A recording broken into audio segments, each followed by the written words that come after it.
हाय, नमस्कार, सत श्री अकाल, आदाब। स्वागत है आपका कुछ अनकही बातों पर। और आपकी दोस्त, आपकी होस्ट मुसाफिर आपके साथ है इस सफ़र में, छोटे से सफ़र में। और आपका बहुत बहुत स्वागत है। एंड आई एम सॉरी कि मेरा ये एपिसोड भी लेट हो गया, बट कुछ घर के पर्सनल कारणों के कारण थोड़ा सा लेट हुआ। आज मैं आपके सामने एक छोटा सा टॉपिक लाई हूँ, एंग्जाइटी। आप समझ गए होंगे, मुझे मेंटल हेल्थ के बारे में बात करना बहुत अच्छा लगता है। So anxiety is also one of the mental disorders, but otherwise हम एक्चुअल में रियलिटी में माने तो ये हमारा इमोशन है, एक नॉर्मल इमोशन। एंशियस होना कोई गलत नहीं है, but what is anxiety? Anxiety is when we fear from something और when we worry too much. जब हम किसी चीज़ की बहुत चिंता करते हैं या किसी चीज़ से हम डरते हैं, तो उसे हम एंग्जाइटी बोलते हैं।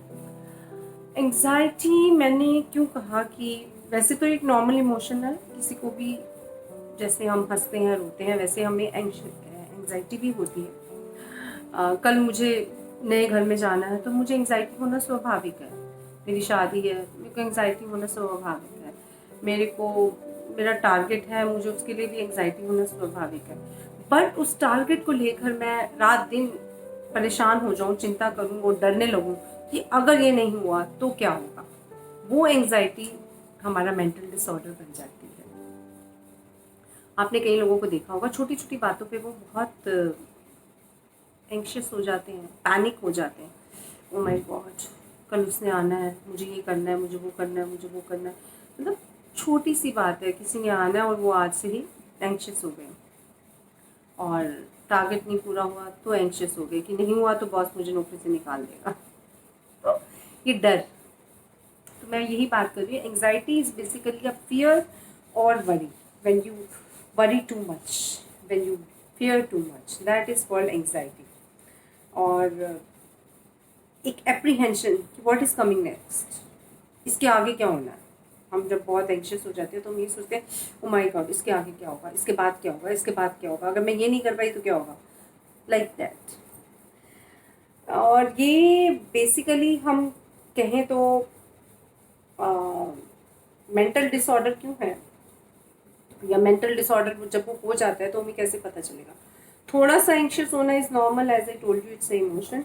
बट हमें कैसे पता चलेगा हमें एंग्जाइटी की बीमारी लगी हुई है? यू नो, आपको बहुत रैपिड ब्रीदिंग लेना शुरू कर देते हैं, आपको स्वेटिंग होती है तक ज़्यादा, आपका हार्ट ज़्यादा पैल्पेट करता है। दीज आर 2-3 सिम्टम्स जब आपको पता लग जाना चाहिए कि आपको एंग्जाइटी की बीमारी हो चुकी है। अब एंग्जाइटी की बीमारी में हमें करना क्या है?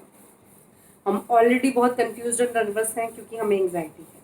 क्योंकि एंग्जाइटी वाला जिसको भी होगा ये प्रॉब्लम, वो बहुत कंफ्यूज रहता होगा, बहुत नर्वस हो जाता होगा कि वो उसमें कॉन्फिडेंस कम हो जाता है। एंड इसी रीज़न से वो इतना कम हो जाता है कि वो डरना शुरू हो जाता है, उसमें फियर आना शुरू हो जाता है कि क्या होगा, क्या होगा, क्या होगा। कहने को आपको ये बहुत छोटी सी चीज़ लग रही होगी, but for your information I would like to share कि हमारे ही देश में 10 मिलियन लोग, 10 million of people every year suffer from anxiety. और जब ये हमारा मेंटल डिसऑर्डर ज़्यादा हो जाता है तो आपको पता है आपको कितनी दवाइयाँ लेनी पड़ती हैं। और वो दवाइयाँ क्या हैं? दे आर एंटी डिप्रेसेंट्स, जो आपके माइंड को रिलैक्स करने के लिए दी जाती हैं, सेडेटिव्स या फिर साइकोथेरेपी। दो ही इलाज हैं इसमें, और कोई इलाज नहीं है। इसलिए आपकी, मैं हमेशा ये कहती हूँ, आप अपनी बॉडी को भी बहुत अच्छे से ऑब्जर्व करा करिए। उसमें कोई भी छोटा सा भी चेंज हो तो आपको पता चल जाएगा, oh I am going to this side, and if I am going to this side which is not right for me, I should pull my body back. तो वो बहुत हेल्प करेगी, आप अपने आप को अपनी बॉडी को खुद भी मैनेज कर सकते हैं। And the last thing is what you should do and what you should not do. You should do is same thing, a healthy diet which helps you to fight with any kind of pressure, and the meditation, relaxation exercises जिसमें आपका mind relax हो सके, तो meditation is one of them. And physical exercises भी आपको workout करना चाहिए, क्योंकि आप थके होंगे तो रेगुलर स्लीप आप ले पाएंगे, आपको नींद अच्छी आएगी, तो आप मेंटल डिसऑर्डर आपको होगा भी नहीं। सो 4 चीज़ें ही हैं जो मैंने आपसे शेयर की, और आपको करना क्या नहीं है, that is a very valid point that I would love to share. You are not supposed to take caffeine and nicotine. Generally देखा गया है जब लोगों को प्रॉब्लम होती है, ऐसी चिंता किसी चीज़ की, वरी होती है या फियर होता है, we land up taking more, we land up consuming more nicotine and caffeine and alcohol, और हमें ये तीनों ही चीज़ें नहीं लेनी है. You should avoid them. So चलिए अब हम अपने पोएटिक सेक्शन पे चलते हैं, जिसमें हम बात करेंगे. आज भी मैंने रैंडम शेर उठाए हैं. रिश्ते रिश्ते ही होते हैं, इन्हें महफूज रखिए. रिश्ते रिश्ते ही होते हैं, इन्हें महफूज रखिए. ये किसी और चीज़ के मोहताज ना हो, ये किसी और चीज़ के मोहताज ना हो, इन्हें इतना मजबूत रखिए. जी हाँ दोस्तों, बहुत मजबूत रखना चाहिए हमें हर रिश्ते को, क्योंकि बड़ी मुश्किल से रिश्ते बनते हैं. वसीयत, आपको पता ही है वसीयत क्या होती है. विल. उसने अपनी वसीयत में पूरी जायदाद मेरे नाम लिख डाली. उसने अपनी वसीयत में पूरी जायदाद मेरे नाम लिख डाली, पर मेरी वसीयत उस पर भारी पड़ गई.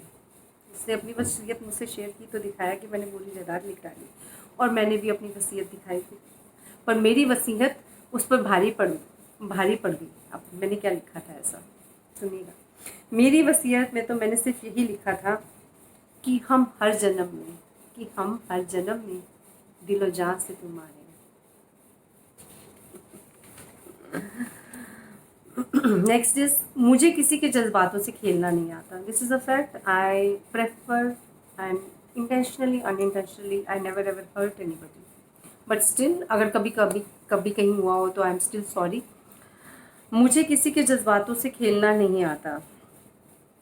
हाँ खिलाड़ी अच्छा हूँ, लफ्ज़ों से काम चला लेता हूँ. जज्बातों से नहीं, लफ्ज़ों से काम चला लेता हूँ. वो कहता है मुझे रुलाया मत कर. ये कैसे समझाऊँ उसे कि जब रोता तू है तो दामन मेरा भीगता है. सीरियसली, अब कोई, आप अगर किसी को इतना चाहें और वो आपको ये कह दे कि तुम मुझे रुलाते हो, तो उसे कैसे आप जवाब दोगे. उसका जवाब यही है कि उसे समझाऊं कैसे कि रोता जब तू है तो दामन मेरा भीगता है. तो इससे बड़ी बॉन्डिंग और हो नहीं सकती. आजकल जान कहने का ट्रेंड हो गया जी. जिसमें हमारी जान बसती है हम उसी को जान कह देते हैं. ये बॉन्डिंग है, केमिस्ट्री है, प्यार है. It could be to anybody. आपके दोस्त से भी हो सकता है. ऐसा नहीं है कि आपका लवर्स में ही हो. It's not that way. Depends upon the chemistry of two people, bonding of two people, love between two people. So उसी पर एक है, जान मेरी तुझ में बसती है और तू कहता है कि मैं तेरी जान ले लूँ. जान मेरी तुझ में बसती है और तू कहता है मैं तेरी जान ले लूँ. तो चल ठीक है, मुझे ये बता कि मैं अपनी जान खुद कैसे ले लूँ. So this brings an end to this episode. इसको यहीं ख़त्म करते हैं. और हाँ, जो कुछ मेरे जानने वाले हैं, जानना चाहते हैं कि मेरा रियल नेम क्या है, ऑब्वियसली मुसाफिर इज़ माई तखल्लुस. My real name is Charanmeet Kaur and Charanmeet Kaur alias Mickey. Charanmeet को सराना आप देख सकते हैं फेसबुक पर, and Mickey Sarana is as a fashion blogger. I am a model, an actor and YouTuber. तो आप जानते ही हैं मुझे, पर आपको नहीं पता. I am a fashion blogger also as a Mickey Sadana. You can follow me on Insta. और कुछ अनकही बातें, ये चैनल आप जानते हैं, इसको आप फॉलो करिए और मुझे keep watching me, keep blessing me the way you have been blessing me. Your love is really important to me. Thanks a lot. Stay safe. Stay blessed. Bye-bye and take care. Bye.